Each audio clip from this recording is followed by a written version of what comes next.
सच दिखाते हैं।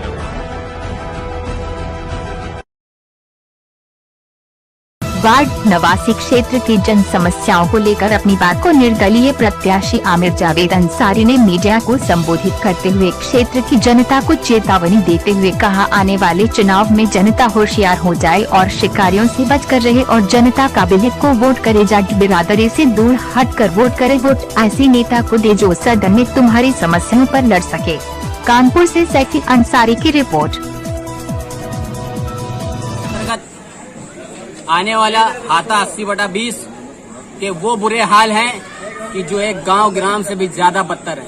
गांव ग्राम के अंदर भी अच्छी सड़कें होती हैं, अच्छी रोडें होती हैं कि आदमी अपने घर से लेकर के सड़क तक तो आ ही जाता है, लेकिन वार्ड 89 के इस हाता 80/20 के अंदर अगर आप जाकर के गलियों से गुजरेंगे तो 101% आपका पैर एक बार लोच जरूर खाए। क्या इसी दिन के लिए जनता वोट देती है अपने प्रतिनिधि को कि वो इस दिन को सामने इस दिन को देखे?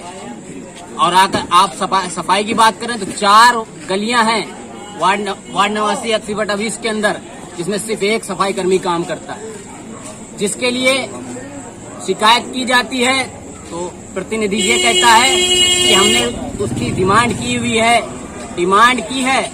अभी आपका कोई कार्यकर्ता उसके साथ कोई बदसलूकी हो जाती है तो आप नंगा नाच करने लग जाते हो, थाने का घेराव कर लेते हो, लेकिन जनता के हित में जो कार्य पड़े हुए हैं, जो अभी तक के पूरे नहीं हो रहे हैं, उसके लिए आपने कितने दिन जो है अधिकारियों का घेराव किया? बताएं प्रतिनिधि हमको, क्षेत्र के पार्षद बताएं मुझको, क्षेत्र के विधायक बताएं मुझको कि उन्होंने कितने बार नगर आयुक्त का घेराव किया क्षेत्र की समस्याओं को लेकर के। पार्षद बताएं मुझको कि उन्होंने कितने बार क्षेत्र का जो समस्याएं हैं उनको लेकर के कितने बार घेराव किया। एक बार भी नहीं घेराव किया है। 3 साल हो गए थे इस क्षेत्र के अंदर, कोई झांकने विधायक नहीं आया।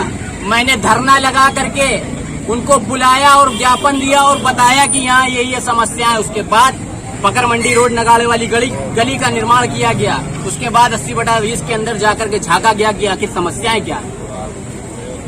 मैं पूछना चाहता हूं उनसे कि आखिर किस दिन के लिए तुमको वोट देते हैं? क्या तुमको जाकर के बताना पड़ेगा यहाँ समस्या क्या है? कारिया नगर विधानसभा में तो बहुत जोरों शोरों से तैयारी चल रही चुनाव की, किस बारे में आप क्या कहेंगे? तैयारी तो बहुत जोरों शोरों से चल रही है और लोग मछली का चारा भी डाल रहे हैं ताकि मछलियों को पकड़ा जा सके। 5 साल तक के कोई नजर नहीं आता है, लेकिन चुनाव जैसे ही करीब आते हैं फौरन लोग अपना जाल बिछा देते हैं क्षेत्र के अंदर और मछलियां पकड़ना शुरू कर देते हैं। और यहाँ की जनता, सबसे बड़ी गलती जो है इस क्षेत्र की जनता की है कि वो जात बिरादरी धर्म के बेस पे जो वोट करती है उसका खामियाजा वो बार बार भुगतती है। और यही हाल इस बार भी होने वाला है। अगर जनता ने अपने दिमाग का इस्तेमाल नहीं किया, अगर किसी काबिल लीडर को नहीं चुना, तो फिर वो इससे बदतर हालत में अपनी जिंदगी गुजारने के लिए तैयार हो जाए। मैं उसको चेतावनी दे रहा हूँ इस क्षेत्र की जनता को कि क्षेत्र की जनता होशियार हो जाए। बिरयानी के नाम पर वोट मत दे, बल्कि जब कोई भी प्रतिनिधि या प्रत्याशी आपके दरवाजे पर आए, उससे सबसे पहले अगर कोई सवाल हो तो उससे कहो कि तुम्हारी डिग्री कितनी है, तुम अपनी डिग्री दिखाओ, तुम्हारे अंदर काबिलियत कितनी है मुझे बताओ, ताकि तुम सदन के अंदर जा करके तुम मेरी बात को रख सको। तुम्हारे अंदर इतनी ताकत है क्या? तुम्हारे अंदर लिखा पढ़ी की ताकत है कि नहीं है? तुम एप्लीकेशन लिख सकते हो कि नहीं लिख सकते हो? सदन के अंदर मेयर से मेरे क्षेत्र के लिए लड़ सकते हो कि नहीं लड़ सकते हो? अधिकारियों के सामने हमारी समस्याओं को रख सकते हो, उनसे लड़ सकते हो कि नहीं लड़ सकते हो? कि तुम सिर्फ इस वक्त आते हो, 1,50,000 खर्चा करते हो, बिरयानी खिलाते हो और बिरयानी के बेस पर वोट लेकर के चले जाते हो। उसके बाद 5 साल घर में आराम से बैठ करके राज करते हो। जनता आती है तुम्हारे बीच में, उसके सवालों का कोई जवाब नहीं।